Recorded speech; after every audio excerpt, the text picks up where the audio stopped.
This is Almy Bartis. She's a Science and Solutions Associate for nonprofit The Climate Reality Project and a Saranac Lake-based climate activist. Oh, and she's also a trained artist. When I started getting involved in activism, I realized that I could combine my passion for art and my passion for, making the world a better place.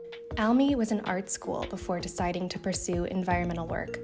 She first felt drawn to climate activism during the 2016 presidential election.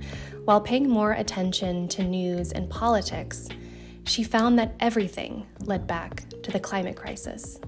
So I've made posters advertising various protests and actions across the country and across the world. I think art and activism are a good fusion for me. Working in the climate space from 9 to 5 and then doing volunteer opportunities, I know that when I do art on the side and I fuse those two things, I didn't miss out on what I thought I was going to be giving up when I stopped going to art school. Climate, to me at least, and I know a lot of other people, climate is everything. And the way that we are living our lives and the way that our lives are set up in terms of how we get our energy and how we get places and how we consume goods, a lot of that directly influences climate change.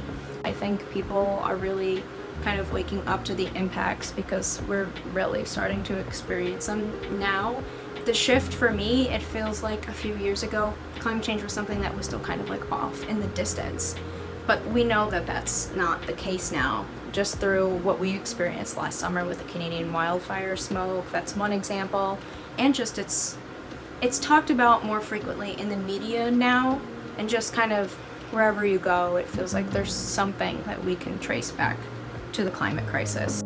We have people in New York in the Adirondacks who are so passionate about not just protecting the environment but protecting the climate and this transition to renewables and how people are impacted by the climate crisis.